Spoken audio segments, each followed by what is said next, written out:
Welcome to Movie Binks your daily dose of fun. ये 1969 की story है जहाँ एक आदमी 7 विचेस की स्टोरी लिख रहा था जो कि सैलिम के जंगलों में रहती थी और डेविल की पूजा करती थी। वहाँ ये लोग एक मैजिक परफॉर्म करती थी, इसलिए वो डिसाइड करता है कि इन सबको मार देगा। वो लोग ये मैजिक तब परफॉर्म करती थी ताकि वहाँ की औरतों में से शैतान पैदा हो सके। सबसे बड़ी विच यानी उनकी लीडर का नाम मार्गरेट मॉर्गन था। अब सीन शिफ्ट होते हैं और ये मंडे का दिन था। हेडी नामी लड़की को दिखाया जाता है। वो एफएम पर काम करती थी। वो अपने रूम से बाहर आकर न्यूज़पेपर उठाती है। उसे फील होता है जैसे वहाँ कोई मौजूद है, यानी कि रूम नंबर 5 में कोई है जो काफी टाइम से खाली था। उसे लगता है शायद कोई रेंट पर रहने आया हो। इतने में डोर क्लोज हो जाता है। हेडी अपने डॉग के साथ वॉक के लिए चली जाती है। हेडी के हाउस ऑनर का नाम लेसी होता है। वो इस किरायादार के बारे में पूछती है। लेसी बताती है कि मैंने तो कोई किरायादार नहीं रखा। वो लेसी को बताती है कि मैंने तो 5 मिनट पहले ही वहाँ कोई देखा है। लेसी उसकी बात मानकर रूम 5 चेक करने चली जाती है। उसे जाती है तो उसे रूम लॉक्ड मिलता है। रात को हेडी जब रेडियो स्टेशन से घर आती है तो उसे रिसेप्शन पर एक बॉक्स मिलता है। इस बॉक्स के बारे में वो नहीं जानती थी कि ये बॉक्स किसने भेजा है। इस बॉक्स पर द लॉर्ड्स लिखा हुआ था और एक साउंड रिकॉर्ड होती है। हेडी के साथ उसका कोलीग हार्मन भी मौजूद था।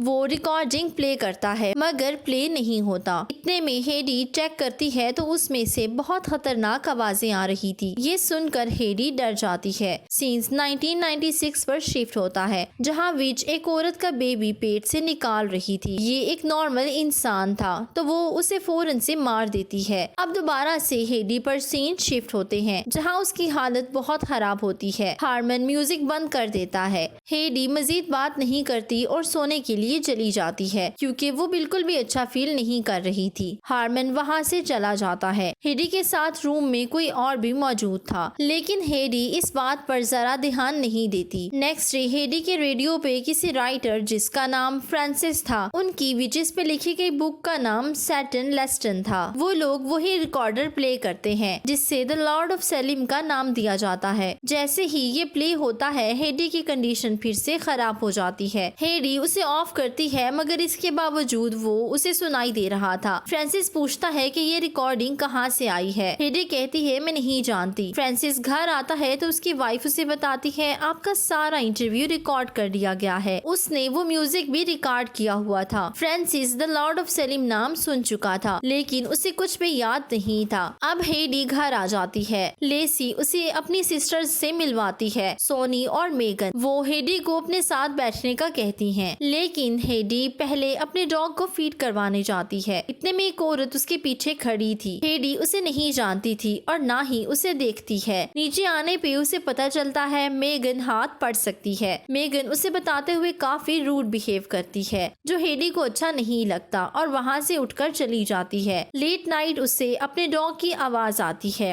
हेडी उसे देखने जाती है तो उसका डॉग रूम 5 के सामने मौजूद था। इस रूम का डोर खुद ही ओपन हो जाता है। हेडी उसके अंदर जाती है तो डोर फिर से लॉक हो जाता है। अंदर एक निशान था जिससे हेडी अपने हवास खो बैठती है। हेडी के पीछे एक क्रिएचर खड़ी थी। जब उसके सामने आती है तो ये एक खौफनाक क्रिएचर थी। हेडी थोड़ी देर बाद बाहर आती है। उसे बाहर मॉर्गन नजर आती है। हेडी की आंख खुल जाती है, यानी ये सब हेडी का ख्वाब था। नेक्स्ट डे हेडी फिर अपने डॉग के साथ वॉक पे जाती है। वो एक चर्च में जाती है और वहाँ के प्रीस्ट से मिलती है। प्रीस्ट भी अचानक उससे मिसबिहेव करता है और उसे कहता है तुम्हें कोई नहीं बचा सकता। इसके बाद दोबारा से जब हेडी की आंख खुलती है तो वो सो रही थी। हेडी वहाँ से भाग जाती है। उसे समझ नहीं आती कि उसके साथ क्या हो रहा है। उसे बाहर एक आदमी अपनी गोट के साथ नजर आता है और अचानक से वो गायब हो जाता है। हेडी ये सब देखकर बहुत हैरान थी। दूसरी तरफ फ्रांसिस को एक बुक मिलती है जिसमें 5 पेज लिखे हुए थे। ये जॉनथन की किताब थी। इसने उन विचेस को द लॉर्ड ऑफ सलीम कहा था।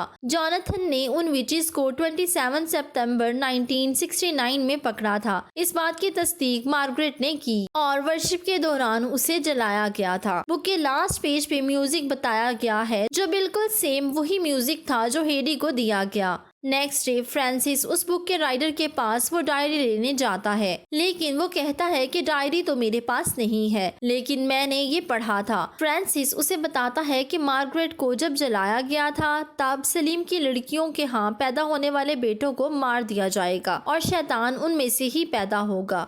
हेडी हारमन को बताती है कि उस म्यूजिक को सुनने से मुझे कुछ अजीब होता है। अचानक से हेडी की तबीयत खराब हो जाती है और उसके मुंह से ब्लड आने लगता है। हारमन ये देखकर परेशान हो जाता है।